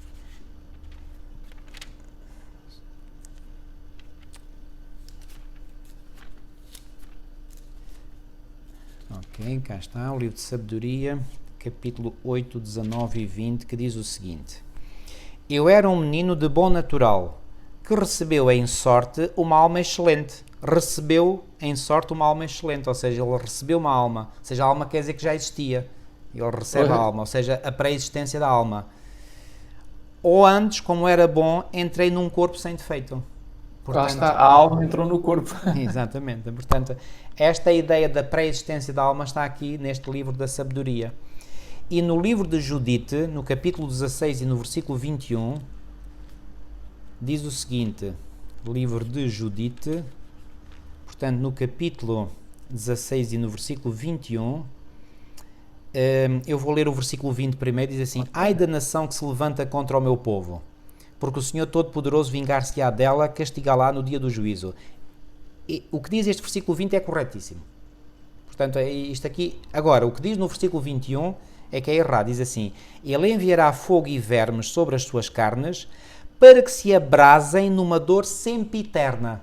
Eterna, dor Sempre eterna. eterna, ou seja, eles vão abrasar, quem é que abrasa? Abrasar vem de brasa, vem de fogo. No fogo. Para que se abrasem numa dor sempre eterna. Então o que é que está subentendido aqui? O sofrimento num fogo sempre a arder. Portanto, que dá a tal dor sempre eterna. Portanto, estes conceitos da pré-imortalidade da alma, da imortalidade da alma, do inferno a arder, são ideias que vêm, portanto, nos livros deuterocanónicos. Razão porque a Igreja Católica, no Concílio de Trento, incorporou estes livros ao cânon porque lhes dá jeito. Porque através destes livros pode provar biblicamente, entre aspas, a doutrina da imortalidade da alma, que é aquilo que estamos a abordar no nosso estudo de hoje. Portanto, isto é a literatura judaica posterior ao Antigo Testamento, ou seja, que surgiu do tal período intertestamentário. E que são, portanto, afirmações que pressupõem, então, esta crença na imortalidade da alma. Agora, existem outros livros que não são, portanto, que não existem, portanto, no cânon das versões bíblicas católico-romanas, e estes outros livros são chamados os pseudoepígrafos. E nestes pseudoepígrafos existe, por exemplo, o livro de Jubileus, que afirma que as almas dos justos frutarão de bem-aventurada imortalidade após a morte. Após a morte. E este após quer dizer temporalmente logo a seguir à morte. Ok? Isso. E diz, por exemplo, desse livro: os seus ossos repousarão na terra e os seus espíritos terão muita alegria, e eles saberão que é o Senhor que executa a justiça e mostra misericórdia a centenas e milhares e a todos os que o amam. Isto vem no capítulo 13, versículo 31 do livro de Jubileus. Em quarta de Macabeus, os espíritos continuam com muita alegria. Os ossos vão para a terra, vão para o caixão, vão para a sepultura, mas os espíritos terão muita alegria. Sim, exatamente, é essa a ideia, exatamente. Portanto, eles saberão que é o Senhor que executa a justiça. Portanto, os espíritos, lá está a tal... Porque há uma confusão neste pensamento católico-romano e pagão entre alma e espírito. Para eles são sinónimos, e não é. Na concepção bíblica, a alma é o que resulta da junção do corpo com o espírito, fogo de vida, ok? Como diz Gênesis 2:7. Depois aqui em 4 Macabeus, atenção, os livros deuterocanónicos é só a primeira de Macabeus e a segunda de Macabeus. Este é o 4º livro de Macabeus. Não é considerado livro deuterocanónico, é um pseudoepígrafo. Pseudoepígrafo. Portanto, a imortalidade é categoricamente afirmada. Segundo o seu autor, os justos, depois da morte, são imediatamente recebidos na bem-aventurança. Cá está. Imediatamente. Portanto, reunidos no lugar dos seus antepassados, tendo recebido de Deus almas puras e imortais. Está no capítulo 18, versículo 23. Almas imortais. Receberam almas imortais. Exatamente. Por sua vez, os ímpios serão sujeitos a tormentos eternos. E isto no 4º livro de Macabeus. Portanto, estão a ver, esta ideia já vem, portanto, lá do tempo antes de Cristo, ok? O 4º livro de Macabeus, portanto, é um livro que dizem os entendidos que pertence ao século IV antes de Cristo. Século IV, século III antes de Cristo. Está a ver, portanto, no início do período intertestamentário. Ora bem, exatamente. E no capítulo 10 e no versículo 11 de 4 de Macabeus diz: tu, devido à tua impiedade e crueldade, sofrerás tormentos sem fim. Cá está a ideia do tormento sem fim, portanto, já no 4º século antes de Cristo. Portanto, repito, estas ideias que hoje são parte integrante da doutrina católica romana, não são uma invenção, digamos, da Igreja, é apenas uma aquisição, é uma assimilação de conceitos que vêm, portanto, da cultura pagã, dos gregos e dos romanos. Depois, aqui no livro de Filon, atenção, este Filon não confundir com os livros do Platão, Fédon e Fédro, que também começa por F. Não, aqui este Filon, portanto, é um livro que foi produzido, portanto, em Alexandria, não é? Por judeus. É de inspiração platónica, estoica e neopitagórica e, portanto, neste livro eles procuraram estabelecer uma aliança entre a filosofia e a revelação. Ou seja, fazer aqui um casamento entre ideias pagãs e ideias reveladas por Deus. Dá sempre mau resultado este casamento. Estamos aqui no 1º século. Já no 1º século, antes de Cristo. Aqui no 1º século da era cristã. 1º século ou século I antes de Cristo? 1º século da era cristã. 1º século, ok, peço desculpa, ok, tinha percebido o contrário. Depois diz, se por um lado usa a Bíblia e a sua terminologia, por outro submete-a a uma constante interpretação alegórica a fim de harmonizar com os conceitos da filosofia grega. E sob o ponto de vista antropológico, segundo Filon, como observa um outro autor, chamado Urbach, o homem é uma síntese de substância terrestre e do Espírito de Deus. Por conseguinte, foi criado tanto mortal como imortal. Como assim? É mortal quanto ao seu corpo e imortal quanto à sua mente. Ou quanto ao seu espírito. Que é, mais uma vez, o conceito católico-romano. E que não é nunca o conceito dos profetas bíblicos do Antigo Testamento inspirados por Deus. Exatamente. Nem é o conceito dos apóstolos. E isto foi escrito num livro, portanto, publicado por este senhor Urbach, que, portanto, foi o autor de um livro, The Sages, Their Concepts and Beliefs. Isto foi publicado pela Universidade da Hebrew University de Jerusalém em 1979, pela Universidade Hebraica de Jerusalém, em 1979. Este autor é judeu. Portanto, ele publicou 2 volumes, portanto, Os Sábios, os seus conceitos e crenças. Portanto, publicado em 1979 pela Universidade Hebraica de Jerusalém. Ok? Portanto, cá está a fonte de onde nós retiramos isto. Isto para confirmar, portanto, que estas ideias vêm lá de muito atrás. Depois temos Flávio Josefo, um historiador judeu muito conhecido, não é? Irmão, leia o que é que Flávio Josefo disse.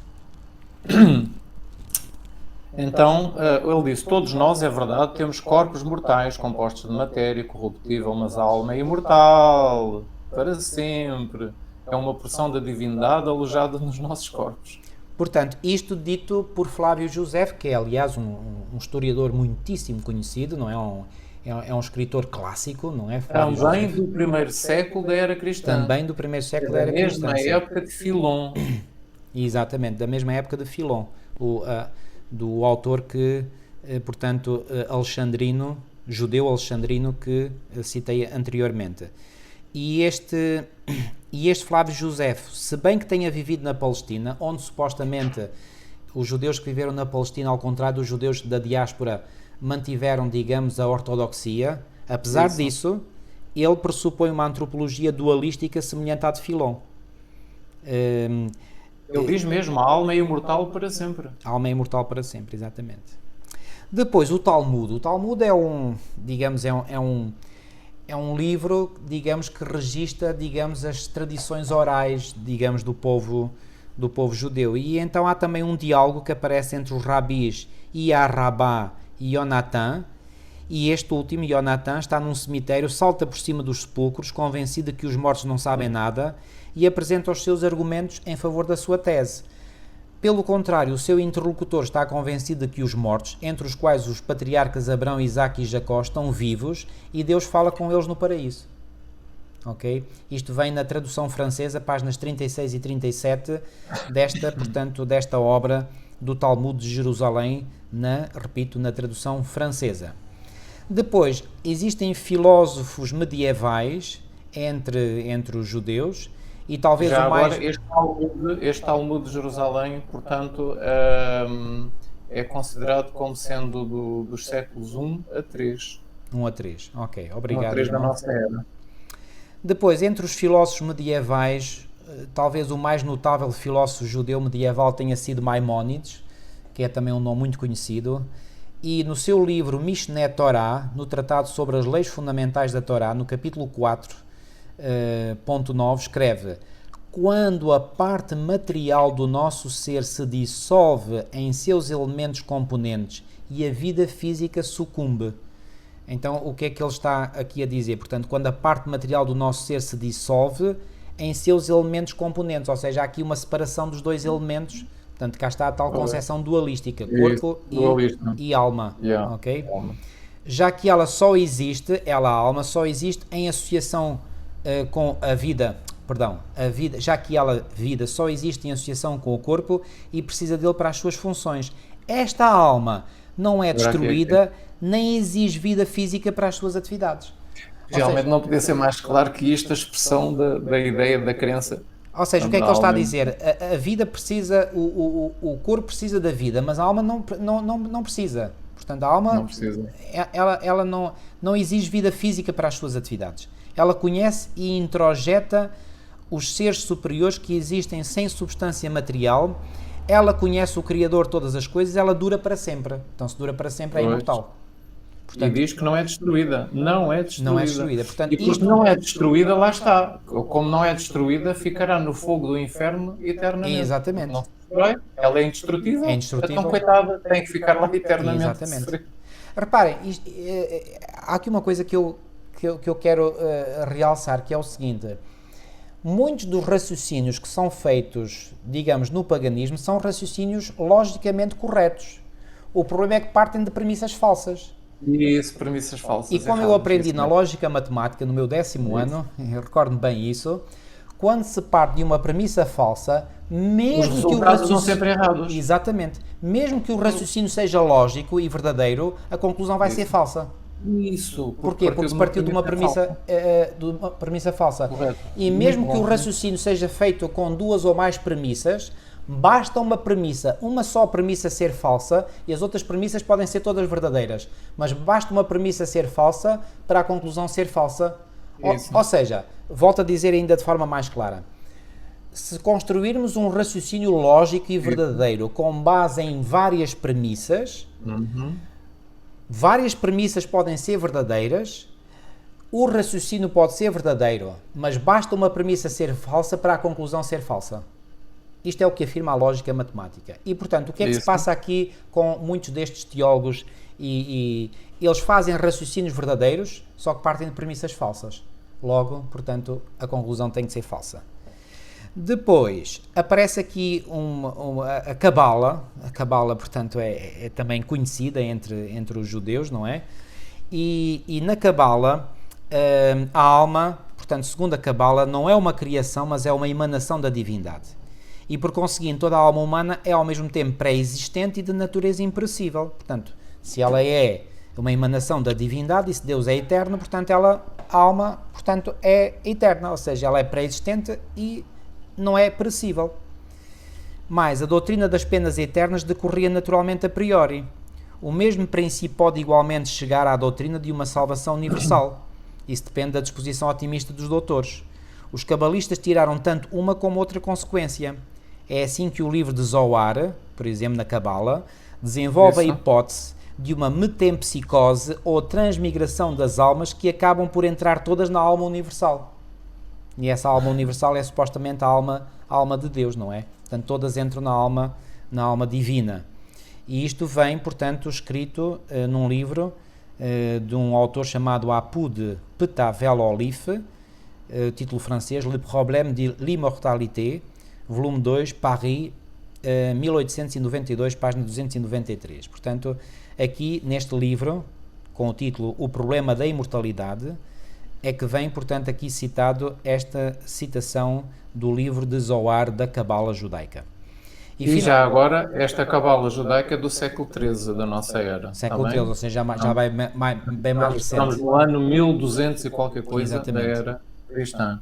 E já agora, o tal filósofo judeu, o Maimónides, é do século XII. Portanto, vemos aqui como é que estas filosofias pagãs chegaram até realmente a influenciar os judeus no século XII e no século XIII. No século XII, o Maimónides, que era um filósofo judeu muito famoso, e agora aqui a Cabala. Muito bem. Obrigado, irmão, por esses detalhes muito importantes. E, finalmente, irmão, pode ler, por exemplo, na liturgia judaica. Que é do século XIII, não é? De vários séculos. Na liturgia, portanto, no que diz, tem lá uma oração pelos mortos. O que é que reza essa oração? Ora, nesta oração, nesta liturgia chamada Kadosh, ou o que diz oração pelos mortos, os termos que são usados na oração são assim: queira o Senhor lembrar-se da alma do nosso honrado Pai, depois dizem o nome, que foi para o seu repouso, para esse efeito ofereça agora solenemente uma obra de caridade por sua intenção, em recompensa disto, possa a sua alma desfrutar da vida eterna, com as almas de Abraão, Isaque, Jacó, Sara, Rebeca, Raquel, Leia e os restantes justos, masculinos e femininos que estão no paraíso. E digamos, Amém. Portanto, isto é uma reza que é feita, é uma oração que é feita entre os judeus, e esta liturgia do século III, da nossa era. Vejam, 3 já ou vem do século III. 3. Isto vem do século III da nossa era. Okay. Esta liturgia chamada o Kadish. O Kadish, exatamente. Muito bem, vamos passar então a outro subtema, portanto, a imortalidade da alma na tradição extra-bíblica.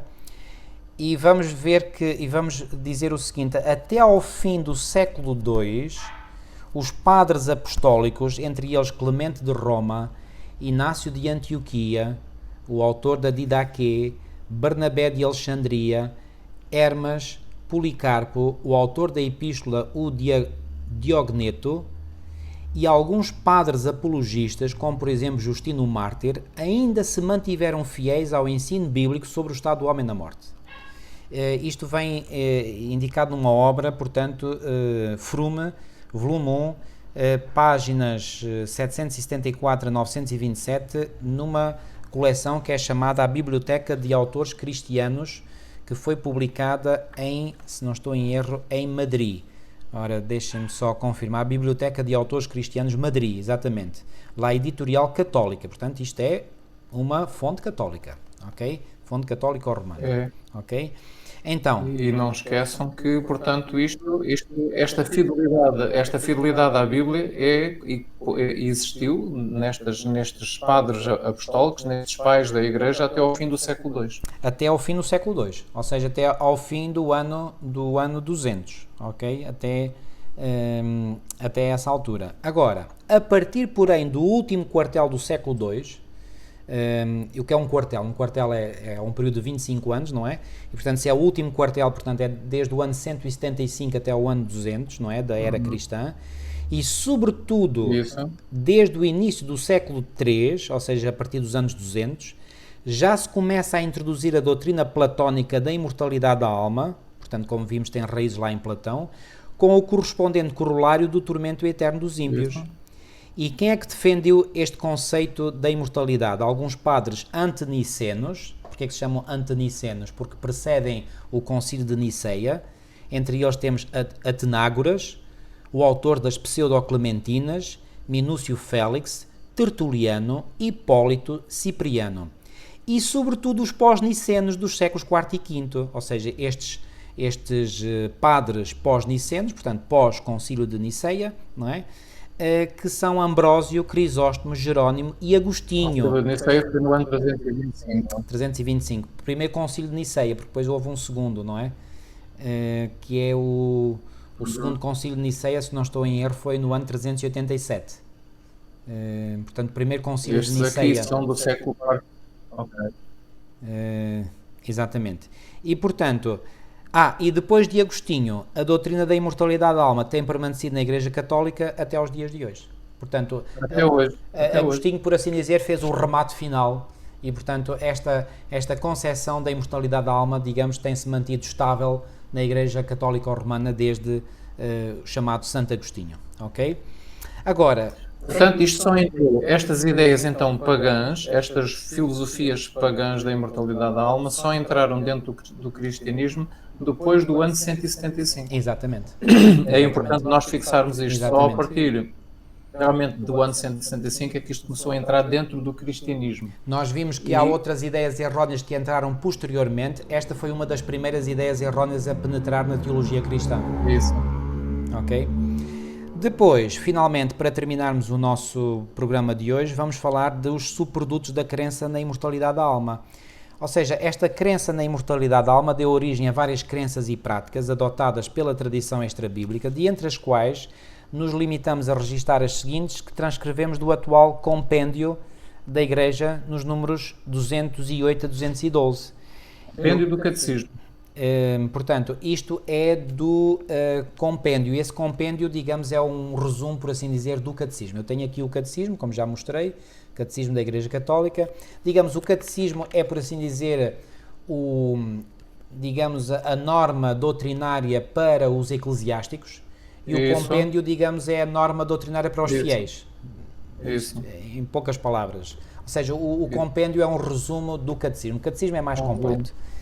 E por isso é que, por exemplo, neste número 208 do compêndio, isto aparece nos artigos 1021 e 1022 deste catecismo e também no artigo 1051. E faz aí a pergunta no compêndio: o que é o juízo particular? O tal juízo particular que eu disse que era a tal... triagem. A triagem, exatamente. Portanto, o que é o juízo particular?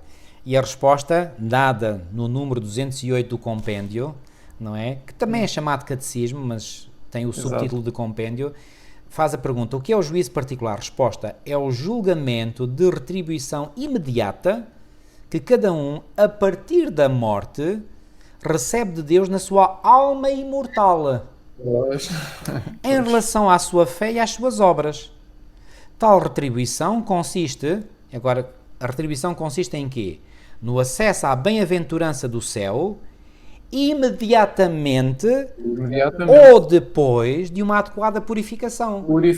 E esta purificação, onde é que ela ocorre? No chamado purgatório. Pois. Por isso é que se chama purgatório, é o local onde se fazem as purgas, as purificações, as limpezas. Isso. Ou então há condenação eterna no inferno. Então o próprio compêndio da Igreja Católica, cá está, define 3 locais para onde a pessoa vai após a morte. Passa pelo juízo particular, e no juízo particular é que se define se irá para o céu imediatamente, ou se vai para o purgatório para depois, passada a purificação, ir para o céu, ou se vai então para a condenação eterna do inferno. E vimos, portanto, que estas ideias têm origem lá na mentalidade greco-romana. Isso depois, mesmo. Portanto, isto nós vemos é no artigo 208, artigo 208 do compêndio, que também vem falar nos artigos 1021, 1022 e 1051 do catecismo. Depois, no artigo 209 do compêndio, faz a pergunta: o que se entende por céu? Isto vem também referido nos artigos 1023 a 1026 e 1053 do catecismo. Por céu, entende-se o estado de felicidade suprema e definitiva. Ou seja, o céu não é tanto um local, mas é um estado. Ok? Os que morrem na graça de Deus e não precisam de ulterior purificação, Quer dizer que aqueles que morrem podem passar por essa purificação, o que, repito, é uma ideia não bíblica. São reunidos à volta de Jesus e de Maria, dos anjos e dos santos. Formam assim a igreja do céu, onde vem Deus face a face. E aqui citam 1 Coríntios 13:12. Vivem em comunhão de amor com a Santíssima Trindade e intercedem por nós. Bom, muito bem, já agora só salientar aqui um ponto, este é o artigo 209 que vem a seguir ao 208 e não esqueçam que conforme nós lemos o 208 diz que isto acontece imediatamente após a morte. Isso, imediatamente após a morte. Imediatamente após a morte, eles são reunidos à volta de Jesus e de Maria e dos anjos e dos santos, onde veem Deus face a face e vivem em comunhão com a Santíssima Trindade e intercedem por nós. Um conceito que também não é bíblico. Um conceito que não é bíblico porque a Bíblia diz que há um só mediador entre Deus e os homens, Jesus Cristo justo. 1 Timóteo 2:5. E aliás Jesus já tinha dito, ninguém vem ao Pai senão por mim.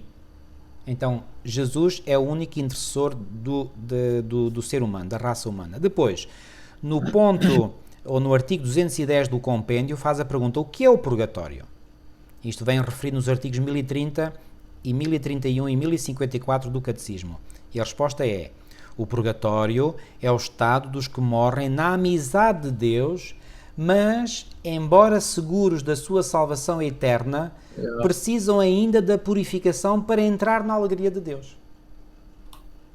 Ok? Pois. E finalmente nos artigos 211 e 212, o artigo 211 corresponde ao artigo 1032 do Catecismo e o artigo 212 aos artigos 1033 a 1035 e 1056 e 1057 do Catecismo. Diz assim, irmão, vou deixar que o irmão leia estes dois últimos artigos, o 211 e o 212.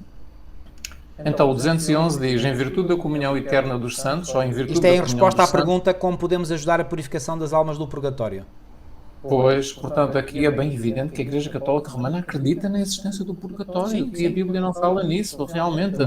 Ora, então, como podemos ajudar a purificação das almas do purgatório? Em virtude da comunhão dos santos, os fiéis ainda peregrinos na terra podem ajudar as almas do purgatório oferecendo as suas orações do sufrágio, em particular o sacrifício eucarístico, com missas, mas também esmolas, indulgências e obras de penitência. Então, como é que eu posso ajudar as pessoas a saírem do purgatório mais depressa e irem para o céu? Com missas, com orações, com esmolas, indulgências e com obras de penitência. Isto não é bíblico. Os apóstolos nunca ensinaram estas coisas. Jesus nunca ensinou, os apóstolos nunca ensinaram. Mas vem nos tais livros apócrifos.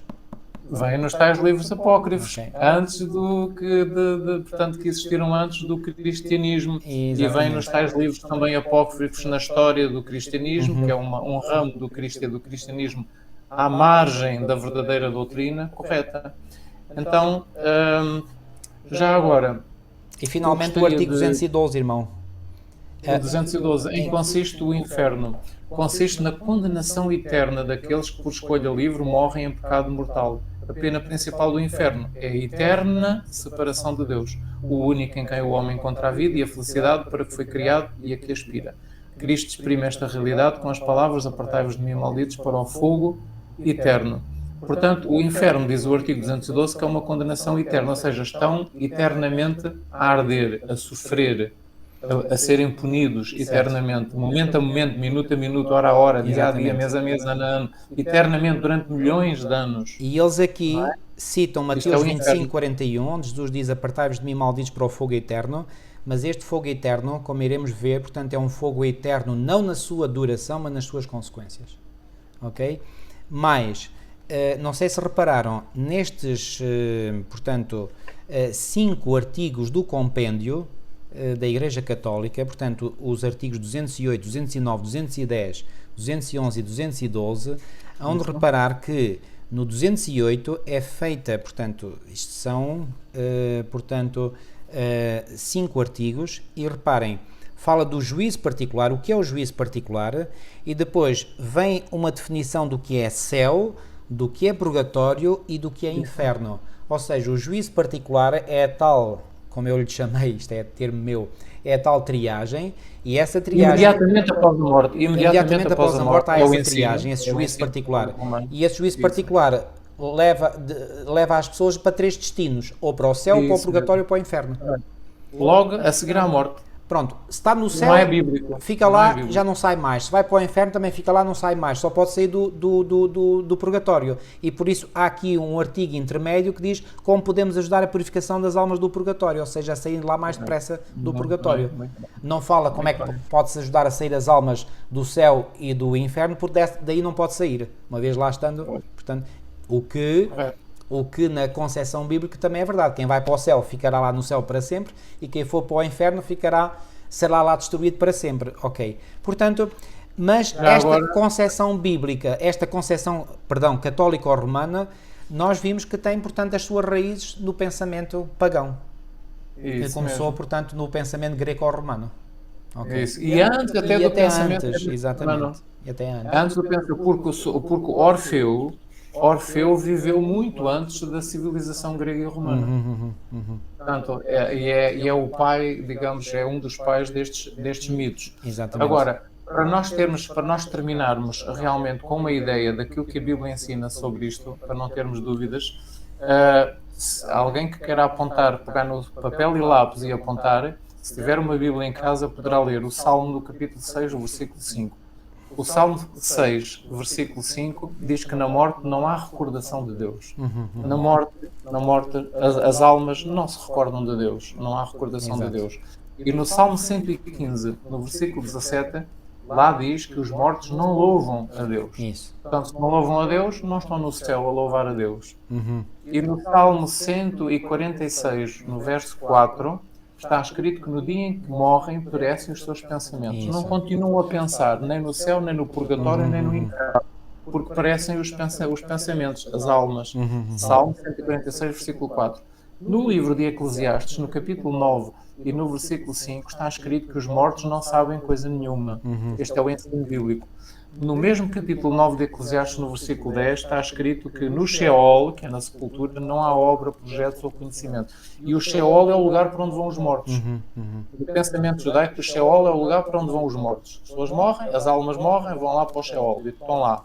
E na Bíblia diz, Eclesiastes 9:10, que no Sheol não há obra, nem projetos, nem conhecimento. Nem conhecem que estão no purgatório ou no céu, porque realmente não estão lá.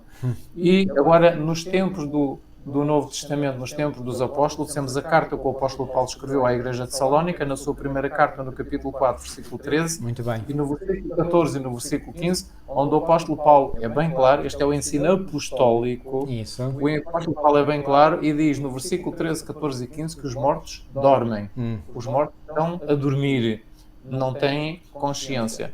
E no versículo 16 ele dá a entender que só serão ressuscitados desse sono na segunda vinda de Jesus. Exatamente. Não serão ressuscitados, diz o verso 16 do capítulo 4 da primeira carta aos Tessalonicenses. E depois temos o mestre dos mestres do cristianismo, que foi Jesus, que em João, no Evangelho de João, João escreveu que Jesus ensinou, e isto no capítulo 11 de João, no versículo 11, Jesus, referindo-se a Lázaro, disse: Lázaro adormeceu, Lázaro morreu, Lázaro dorme, adormeceu. É a palavra que Jesus utiliza no versículo 11 do capítulo 11 do Evangelho de João. E depois no versículo 14. 13, e depois no versículo 13 dá a entender que Jesus se referia à morte de Lázaro. Este adormeceu, dorme, referia-se à morte de Lázaro. E no 14 Jesus diz claramente que Lázaro morreu. Lázaro morreu. Então, mesmo para Jesus, o mestre, o fundador do cristianismo, digamos assim, para Jesus a morte é um sono. Quando as pessoas morrem, estão a dormir. E por uma razão muito simples, é que assim como no sono nós não temos consciência do que se passa à nossa volta, a ideia que Jesus queria transmitir é que os mortos não têm consciência do que se passa à sua volta. E assim como aqueles que estão a dormir, em algum momento vão acordar, também aqueles que estão mortos, em algum momento irão acordar, ou seja, mas como é que irão acordar? Através da ressurreição. Até os ímpios irão ressuscitar.